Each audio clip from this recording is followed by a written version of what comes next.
Pendant que ça a plaisir, sont comme devant les caméras, le micro, on va bêtises. Okay. On appelle ça sont des bêtises. Orphelin, il y a des artistes. Mon collègue c'est pas que nous t'as la bango. À part, la zone merci association à phare. Oh bah caripana, bah ça là qui fait tomber il y a visa. Mon ingaï ce que l'on qui toko, j'applaudis. Mais ceux qui commis pour dévier Maloba et comme il dit que Sakana Batou, c'est là dans la tête d'Amaka. Ça dans les associations moko, ce que le but cambo batala ndango. Faut la crédible. Voilà. Na bengi Papa Elombe. Papa Elombe a confirmé ngai. Oui. Ngapé a confirmé na page Facebook nanga que Mama Chako a kufi. Bala moko ministre a bébé que tu as commencé à libanda. OK. Avec Babenga, papa Babenga ngai, n'a pas cette information. Non, pour ça information, je dois être accompagné de papa Masumu parce qu'il est président à INTPC. Non, copie pas, parce que copie pas copie. Parce que baté belé, bazo utiliser courage nangai, bazo utiliser vision nangai pour bataka kabaninga. C'est moi qui amène le message de la paix. Que tout Inanaka, pour le moment, Maman Chako, c'est le gouvernement qui à l'entremise, il y a Maman ministre qui quitté les arts. Papa Chaka, tout ça, on a Kassafou, Matongi, Pakala, Pemben Nabiso. Ba prometara bana kalam bana matongi qui papa va corriger monument tout ça petit lélo. Bon je crois que toujours c'est les mêmes erreurs. Voilà parce que vous avez la facilité à routine moi c'est les mêmes erreurs basara na comité d'organisation. So moni mbongo mawemba. Ya wate ngam boyana matanga za niveau na été. So Raf Ngindu, félicitations pour la promotion ça la rapport à artiste que Dieu te bénisse. À connaît pas demander, il n'y a rien en face. Suivez Congo Promo TV avec le PDG Raf Ngindu. Nanenga mabete Congo Promo Raf Ngindu. Boga, en tout cas, félicitations, merci si tu es où, mais là. Raf Ngindu, le présentateur de la force créative Congo Promo. Congo ça la force militaire na Congo Promo. Et faites comme moi, allez voir Congo Promo, tv5.com. Donc au nom de Jésus-Christ, nous bénissons le Congo Promo. Avec Raf Ngindu, Congo Promo ne tombera jamais. Nicolo Congo Promo ndé. Ouais, balobi Raf Ngindu. Congo Promo toujours, grande puissance. Come on. Congo Promo qui t'orcos net in a film. Congo Promo, babunda nanango. Raf Ngindu. Congo Promo. What a plus, what a des boss là. Congo Promo deux fois avec le boss Raf Ngindu. Une of les jeunes leaders de la guerre. Artiste Nayo Congo Promo pour la promotion de toute la culture congolaise. Congo Promo deux fois Congo Promo pour les vérité. Avec Congo Promo, it's not the same. C'est pas pareil. Raf Ngindu. Check. Mesdames et messieurs, bonjour. Merci de rester branchés sur Congo Promo Télévision dans cette grande émission Excellence présentée par Scotty Kabalou, la justice de la presse. Une fois encore devant vous, j'ai un réel plaisir de savoir que vous êtes nombreux et puis vous nous accordez une large intention qui est soutenue. Voilà donc toute l'équipe des Congo Promo Télévision en commençant par les boss ingénieur Raf Ngindu depuis Dallas et Madame Billy. Là, je vois aussi celui qui réalise cette émission, Junior Senda. Voilà. Et puis, sans oublier, je vais dire merci à Cadette, à Séville Cadette. Sévine Cadette, maman a Parvine Afinico. Là, je vois aussi mon grande équipe, Ramsey Chris de Djobourg. Ramsey Chris de Djobourg, boss des boss, mon ami d'enfance. Je vois directement Ali Leader.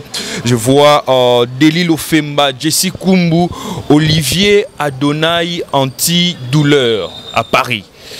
Je suis avec Papa Chaka Congo. Voilà, donc vous savez que l'actualité et côté culturel a été dominée et continue d'être dominée par la mort de Maman Chako Jackie Diallo qui nous a laissé depuis la semaine passée. Voilà, donc il y a des malentendus autour du nom de Chaka Congo, autour de l'organisation des obsèques qui sera déjà, je crois la date sera fixée récemment. Et voilà, donc avec Papa Chaka Congo, nous allons essayer un peu d'éclaircir les malentendus, les ondits, buzz, il y a qui tourne internet par rapport à son nom et par rapport aux obsèques. Papa Chaka Congo, bonjour. Bonjour papa. Papa Boni. Oui, en tout cas, merci à Tongo Tongo, ils ont un peu élevé. Et même ici, tu as Ottawa, à l'objet ah papa, moi la passe. Même Pirasson, merci Pirasson. Pungu voilà révolution culturelle et des misères mission nous Gazalia il faut savoir émission d'ailleurs Miracle Minabové Sandra Bumba ko de l'hôpital amoni ba émission ba mama wana atumboki vraiment Aningomba maman na biso Colta Noir vraiment que de toute façon papi Maibelanga émission lelo ba kozwa babé yango émission Kimia. Alors voilà. On dit que lelo Satan a dit qu'on dévier mission dans la mokili ngana yake na mokili pour la diviser mais faut na kotia Kimia pour la kotia bolingo pour la kolakisa soko yibi lo côté balakisio yango lelo to koswana yo ndenge Brigitte Anani alingaka mingi ke papa bon j'ai des gens au bateau balaka pembe ngai ni moi biso ya tonto Bokelo moi na Johnny Bokelo en tout cas merci voilà que émission de la piste moi na Sanda Pongo Love merci pas aux en tout cas que les autres sur moi mingi bato comprendre voilà donc nakota mama na maman na likambo et sali ke to ya koluka yo tongo boy malgré langa main aux disponibilité tanayo pour répondre à la question na biso. C'était le dimanche on a vu quelques mamans du théâtre, notamment je vis maman Hélène, je marie Hélène, je vis Karine Pala, Pembele, maman Bipendo était là, Ursile Pechanga, donc bah qui va 7 mamans boy. Mais par rapport il y a un message, bah là qui son message il y a Matanga et puis bah annoncé ndé makambanda ko s'est déroulé. Mais chose étonnante au Kamwisa Kibiso quand le journaliste, ton jeune frère Nati Lokole, mon vieux que je salue à passant, a tout ni bango. Est-ce que déjà vous contactez ou bien Namambo Ndozo le Kaboué, l'Asbel, artiste en danger de Chaka Congo, peut intervenir, peut amener sa pierre? Réaction à bango ndé Kamwisaki biso tu na bandako. Donc réaction à bango botika ngana la vérité ba mission lokola tu es incohérent donc mbambongo c'est la SOS donc et mon en a raté donc il ba mbongo ya batu donc réaction à bango zaki mena bongo. Bon vraiment merci. Ndengo baka on ne peut pas scier l'art de où tu es assis. Bakata quand c'était au Vandeli, n'était n'azali c'était na bango. Et ça émission polémique était. Et ça émission zong sabiso na nzela.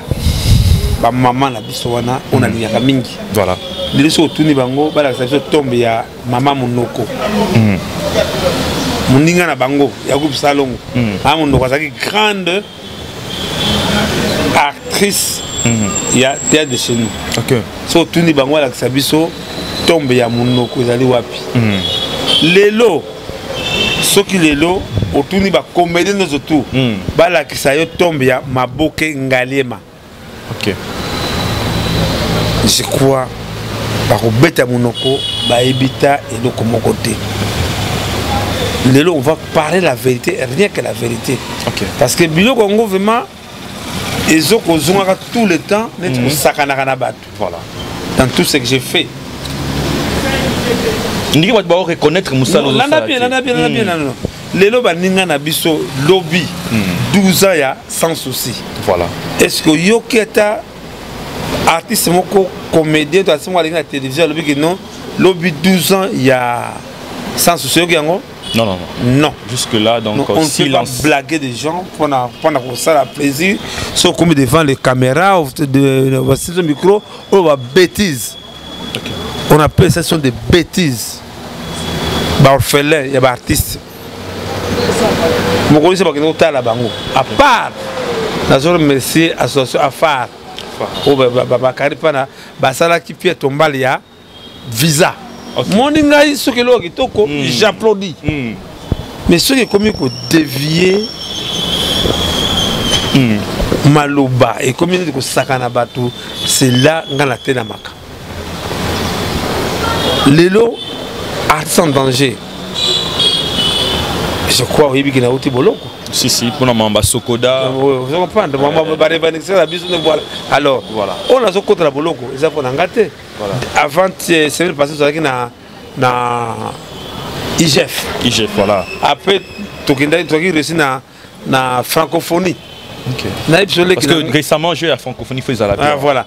Toke bunda na mboya francophonie ma culture, mais dans ton côté de bureau na be sentir que non, ces messieurs là a les bagages intellectuels.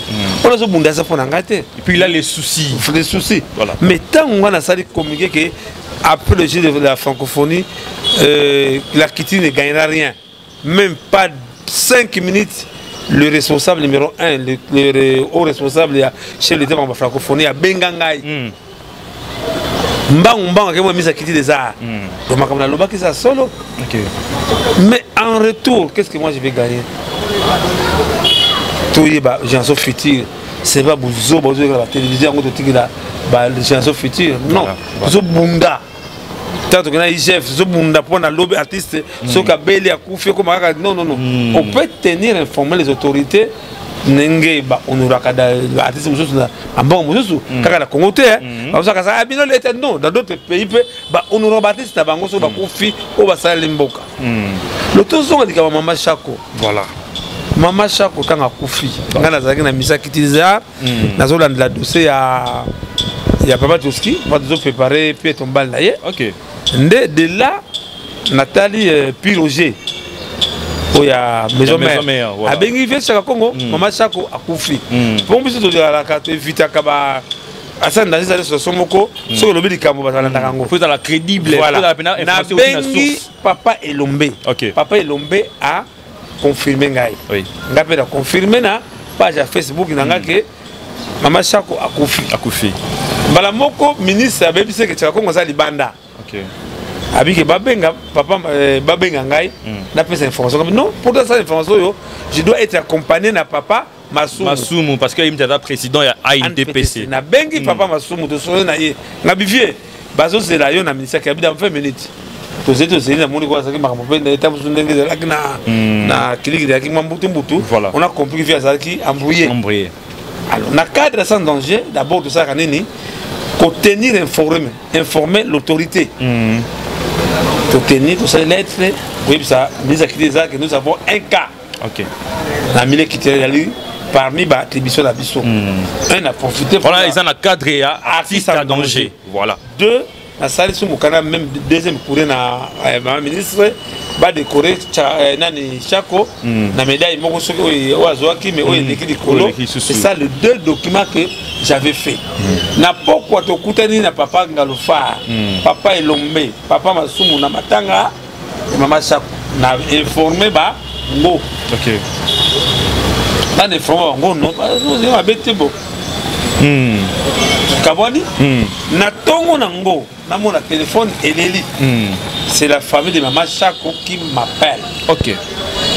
Maman li na biso akata asan danger soki bo bengi biso te en tout cas to yakate. Dans bino ki na bino luka cop. Non, copte pas. Parce que copte ko ba copte pas. Il passe à mon ina copte. Voilà. Alors, ce que formé biso des exemples na matanga. Mudaza les colons matanga izalaka la famille biologique. Voilà. Donc la famille de Maman Chako vous a contacté.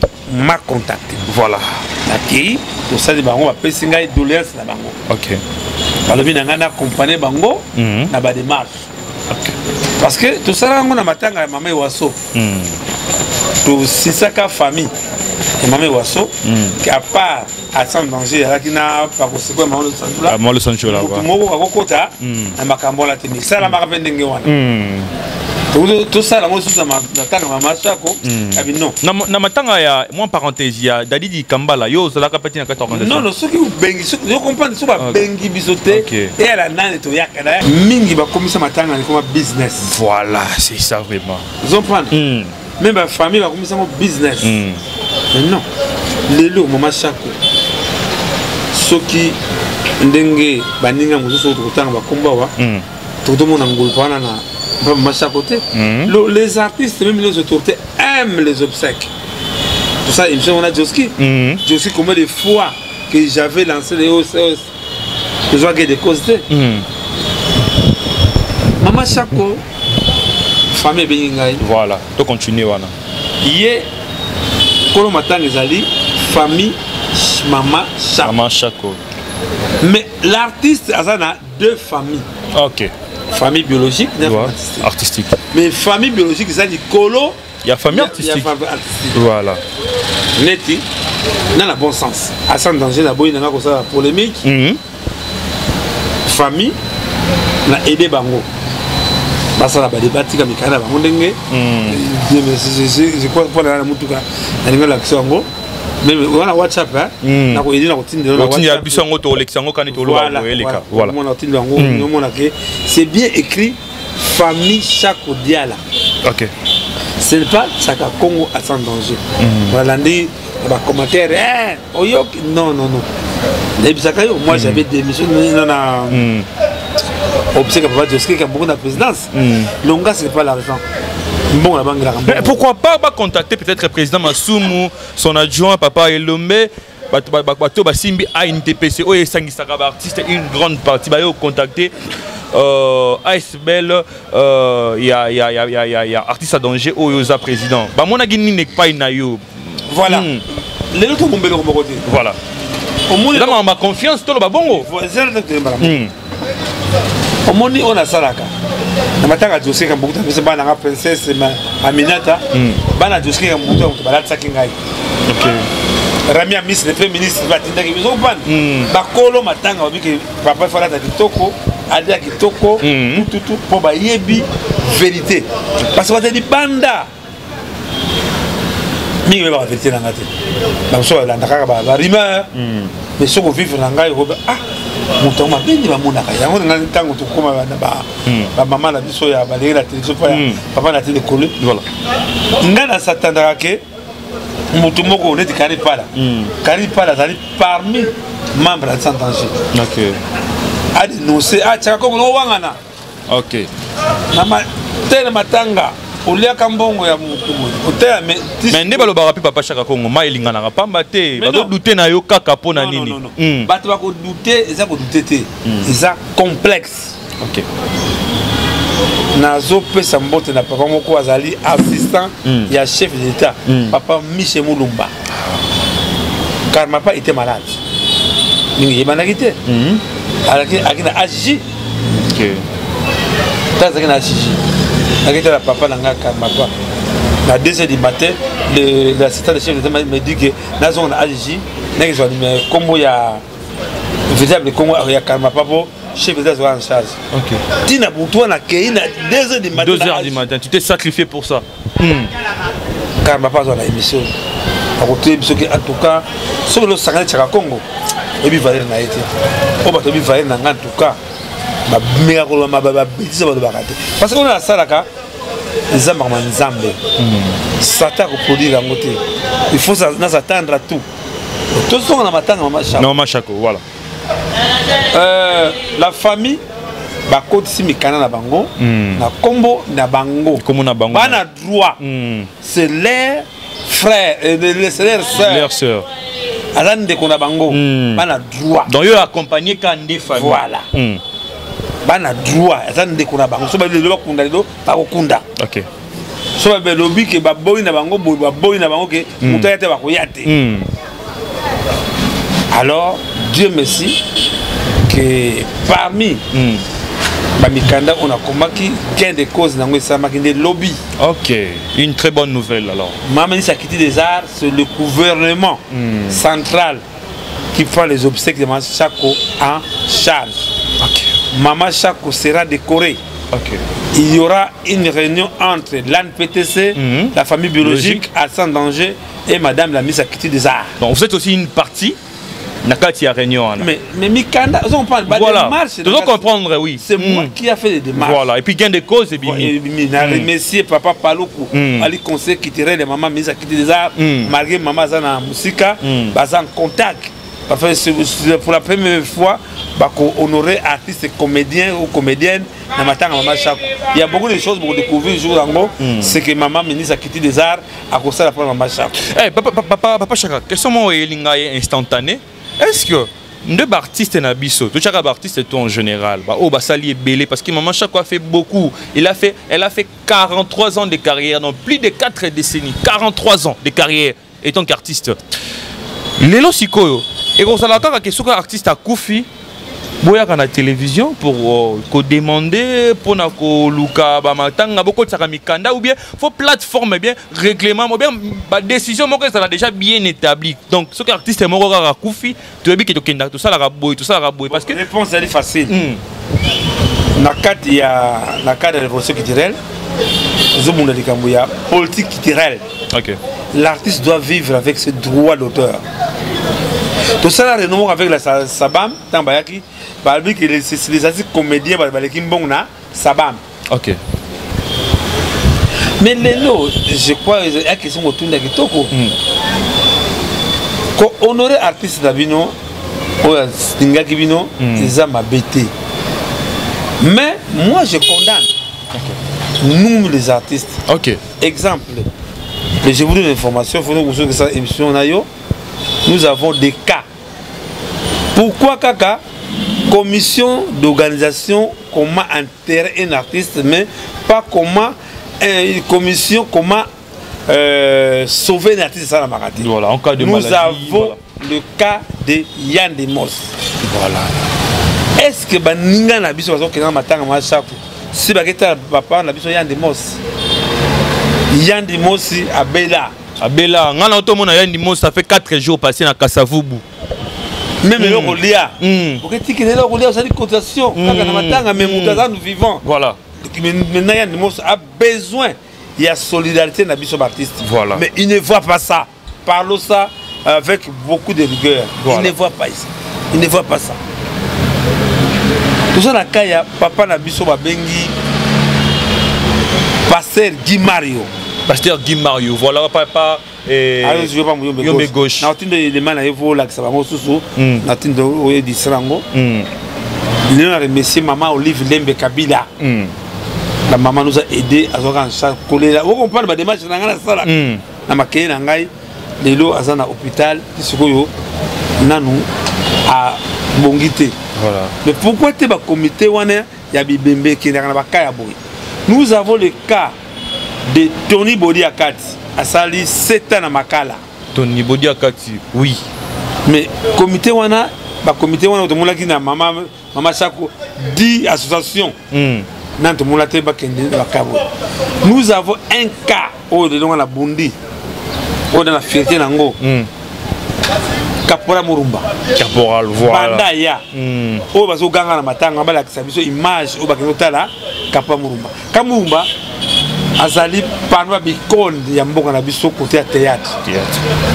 Na sali musala na remercier papa Ngobila sali musala na ye mais suite na il fallait biso artiste congolais bon accompagner frère on a bino 1000 familles photo la kenda il a donc vivre côté ya ceux qui mi compte ceux qui wap kaka à part monsieur Alain Kaembe monsieur Alain Kaembe il a payé $200 ya papa Murumba tout le gambongo pour tout le ndako. OK. On a tant à montant. Voilà. On a tant à montant. Mais subitement quand on a tant à net kombaka parce que ce bimuni ba la tongo ti pourquoi mais na ko remercier maman ou abengi maman Denise. Tu bi ka pese no ba carte on a ba zo bela ba kenda hôpital na ba carte on a te ba kenda ka papa tutika ba kenda ka pa masumi de mazali kuna on a pese ba masumu de Brende Mbote ba zali parce que ba kaso pa masumu non to soda ka bina pa masumu na tongwawa ba kasi yo bundisa ga non ça bina a NTPC ne ba balobara na tango ye to so na oxygène ando so na tongo na mama Karine Pala ando so na Marie Hélène ando so na Bolingo ando so na papa Elombe papa masumu sont pan on va essayer to longulaka ba biloko na ba interne ba association ya TV ndenge papa Elombe apesi ngai terme wana ba sosumu kaka na TV ka association telle mais devant les faits on ne voit pas ces associations sont pan. Donc moi je suis contre Nabato non. Voyez bien que Babiso Baptiste congolais, nous avons un problème sérieux. Il n'y a pas de production. Le Covid est allé. artiste a joué à sauter. Donc artiste a Kemba. Mais selon les rumeurs, tout le monde a Sokoda a foutu bango kalaming ité. Mais salaire na bango yango. Selon les rumeurs, je vois que le chef de l'État pas qu'il bon au point là, artiste. Donc on est éviter mais on a bilo wana. On a fait tu sais qu'est-dit. Oui oui. Là le côté bango ya nini bango bon les yango te. Na remercier papa na bisonio kalongo. Na remercier papa Gou, papa qui a mangana. Alors les lois partaient vraiment ça émission moko écodifié Baté belé voilà. Nazonga na mission nzamba tindela ngai. Parce que baté belé bazo utiliser courage na ngai, bazo utiliser vision na ngai pour bataka baninga. OK. Mais je dois éviter ça. Yango mona tongo mona to kutana oxygène. Donc nazo ça l'effort, je veux voir tout même Kofi Olomide. Même dans Kozonga, na ko ça l'effort tous ensemble. Et puis tu marques appel au moment la matanga so ba Kofi le théâtre, ba grand musicien na biso mboka ba raté. Non, j'ai vu. Non, na mona raté ba Weranson, ba Fali Coupa, ba Ferregola. Non, ezalaki tant sous ndenge ba sala ba pont entre les associations. Na mona kile ki ngai mukolo wana petit piano. Comment JB. Non. Ibrator piano. Ibrator kuna. Et ça l'a bien. En tout cas, Ibrator na mona ki vraiment na zos benga na ba artiste surtout. La toute corporation. Tout est là, tout est tous ensemble. Avant na ba nigga ba comédien. Voilà. Tous ensemble. Moi le quoi les autres suis déjà. C'est moi qui amène le message de la paix que tout Tikako Inanaka pour le moment maman Chako c'est le gouvernement qui à l'entremise il y a maman ministre qui des arts au hasard de cœur avec des artistes mouillé on a sa date il y a ça la non la date où dans la famille non maintenant c'est comme un niveau comme matanga il y a l'état et comme le gouvernement qui va rendre hommage à Maman Chako. Voilà. C'est le gouvernement, le ministre qui des arts, ça l'a arrêté. Il y a un comité d'organisation. Tous ensemble avec l'ANPTC, avec la famille biologique, à sans danger, avec M. Akiti des Arts. Tous ensemble. Le message n'a pas ça n'a pas assez comédien. De même, tout le monde qui est dans l'association va faire connaître vision et sans danger c'est quoi?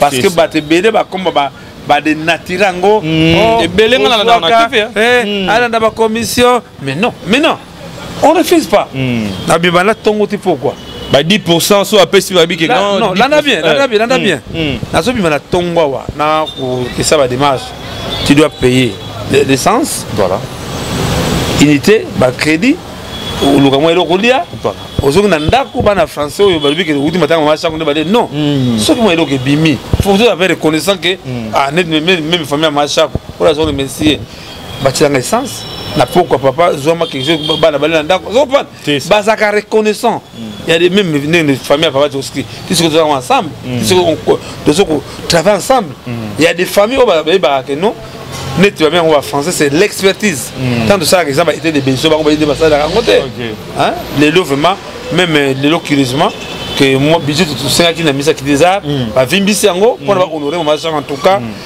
et Michel est là bref Sandra Bumba ko silika pambate to ba que non oh l'équipe bolingo ezalité mais et là on n'y papa Chako okoki ko yebisa na bato tout bazota na biso oyebe ko lancer message na matanga oyo ya mama Chako pour eza lokola matanga ya Dadi di Kambala te yebi la sort ba des autres tout to ko sala nini non les lelo zoke na famille ba que c'est la compte bancaire na bande ko sa poto compte bancaire ya mama Chako OK na poko to kuta na bande ko tous les artistes comédiens oyo bakozala wando sangani zopanda mingi c'est moi ba bien interrupteur parce que ba reconnaître c'est ça non vous allez muinda vous allez passerelle ba reconnaître ce que musala ba yebi o ba salaka ba bien en français c'est du copier-coller voilà ça les kanisinanga ba yebi que moi j'entre partout ba yebi OK mutwana lokoza na famille il y a beaucoup de choses égoulées. Vous comprenez? Mais ça n'empêche pas que l'association va nous caper. Mais en tout cas, on va dissiper tous les malentendus là. Tous les longos, au moins, avec beaucoup de honneurs. Au coup de la pas mal, na Papa Lombe, na Julien, na Oxygène, na ça, au coup de ensemble. Voilà. Je crois que remercier na Souka Nango, c'est le chef de l'État. Merci. Nandenge a tenu message. Fachi Beton. Nandenge a tenu madame la ministre qui des arts. Azwa makamama en considération en tout cas. Merci. Papa Chaka, tout ça na kasafu matongi pakala pembeni na biso. Ba prometaka bana kala bana matongi ki papa wemba ba ériger monument. Tout ça petit lelo. Bon, je crois que toujours c'est les mêmes les erreurs. Voilà, parce que vous avez la facilité à routine à moi mikanda. C'est les mêmes erreurs basa na comité d'organisation. So moni mbongo ma wemba. Ya wate ngamu na boyana matanga za niveau na été. Ba wala ba mbongo. Voilà. Est-ce que matanga bazonga na bango te? Vous comprenez? Ndenge wemba yembaga ki bakolo matanga batika na papa bakenda. Lelo, les fonds je vais vous donner. Tout ça la kaya nani ya batanzem indépendance. Bakenda maintenant zo mundanga ngai moko. Mami ça yambaki de ma petit Pierre. Ou de donner c'est pour qu'on indépendance. Mais on va se battre c'est ça. Bakeza mo belé king STRP bon ngai ba ériger monument na e na Kikwit style lelo donc ça là tout mais ba zo bongisango. Avec papa na biso le arrivé pauvre Chamala l'académie des arts ça la paix donc bien on a que c'est vraiment que les autres les mamans chako aussi ça ba matière la bomba pour na ya moi sokoda mais to combien ngo to après les lokene mbangu les loko bato mona que non désormais bato oyo balinga utiliser na yo kili mawana ne maman Los Angeles ba que mbaso oh solo oh Pakosiko. Pakosiko passe vraiment. Bon, de toute façon, Moto, ana nzela na ye, ana musa na ye, ana journée ko kende, ndenge machako bien l'accueilli, l'artiste ne met jamais, tous ensemble, tu repères sa compte bancaire ya ba maman chaque chaque on a bino ba tu à diaspora parce que vous êtes consommateur penda. Voilà, c'est là na pesa pe numéro ya maman Théo. Donc là je dis merci à maman Claudine Nzongo la charismatique et voilà donc Olivier Adonai antidouleur de Lilo Femba Jessie Kumbu et voilà le temps que papa Chaka a vu la son numéro. Numéro ya les maman Chako comme Théo Chako Lumumba pour la famille Lumumba 00243 97 90 23 86 Nasuka la bandela 00243 879 023 806 00243 979 023 806 on a besoin direct famille même la tête au monde qui est la team de donner document au monde qui bâtit ba numéro à famille ça numéro à sans danger ça numéro ngate message à Souka tous les artistes congolais tous là ensemble pour honorer maman Chako Diallo. Voilà donc Diala pardon maman Chako Diallo. Et voilà donc on était avec Papa Chaka. Papa Chaka on nous a éclaircir par rapport à la rumeur parce qu'il y a eu beaucoup de rumeurs à son nom. On a habité Papa Chaka. Le baroba qui s'est allé, bah tu as sa moto bazali. Non, on a fait ça en moto na batwa soutenir Rangai. C'est la révolution qui dirait. Continuons, nous sommes dans les bancs. To que bah la distraction. Nzela tout ça na Nzela très noble. Oui, l'information sur 4 remercier le sénateur Denis Kambaye. Denis Kambaye, Grand Kassai. Denis Kambaye, Chimbumbo. Azo sala pied tombali ya Shiro baka kipe kokende. Na remercier le roi Matadi Kibala. Tu sais l'émission na yo mona ke hôtel Shiro ba boaka. Voilà. Moi mon ça de ça là.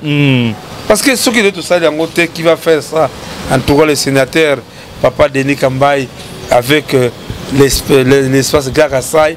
Merci à tout ça en tout cas Ezaki Toko Ming vraiment on vous soutient. Nous soutient en tout cas merci tout le monde pourquoi on a réunion il va bien à réunion il y a vérité merci. Ok, merci beaucoup. Quant à moi je dis merci à Maréchal Souvé restaurant Yoloezo à Dallas, Freddy Lunga à Paris mon ami, Ali Leader, là je vois Chris Ramsey, Chris King de Djobour, Cathy Kondi, maman Cathy Kondi, tantine Cathy Kondi, bienvenue à Kinshasa, la femme légitime de Pablo Kaembe et tantine Cathy Kondi, grâce à Chitoko, ma soeur, on est ensemble, Glody Kaembe Djunga et son homme Guilain Djunga, donc merci à vous, DJ Force Kitoko et Pasuka systématique à Liège, Kadiston Kitoko Et sans oublier Papa Onassis Kitoko, je vois directement aussi la famille KMB, quelques noms de la famille KMB, Pablo KMB, mon oncle, Wilbri KMB, Mimi KMB, Jonathan KMB. Voilà, donc c'est vraiment cette grande équipe où va soutenir valablement cette émission. Sans oublier Maman Claudine Nzongo, la charismatique, Gani Moubou, mon ami, bientôt à Kinshasa, Diego Ngani, Christelle Betamona, Junior Tibambe au-delà depuis Grèce. Mon ami, on est ensemble. Sévine, la cadette, maman na Parvine à Finico. Donc Tadier 9 mois na Kavé à Tongo, Ramsey King, Chris King de Djobourg. Oui, le soir tu aux vraiment maman Lili Manjangani, maman sociale. Merci maman bon de l'aider. Maman bon de l'aider en tout cas mbote osali. Maman chaque mingi to sengi ba maman au bande monsieur la marraine Mandipouil la marraine en tout cas la monique la de cœur avec famille maman Chako tous les maman Chako avec beaucoup de dignité, avec beaucoup de honneur. Voilà, donc quant à moi je dis merci. Et puis bonne suite de programme sur Congo Promo Télévision. Je ne peux pas oublier celui qui a réalisé cette émission, Junior Sienda. Et voilà donc Sévine la cadette, mon ami Mamana Funico, Chris Ramsey, Chris King de Djobourg, Ali Leader. Donc j'insiste vraiment pour vous, Madame Cathy Kondi, la femme légitime de Pablo KMB. Merci et bonne suite de programme sur Congo Promo Télévision. Au revoir. J'avais entendu et j'ai vu. Félicitations à Congo Promo TV.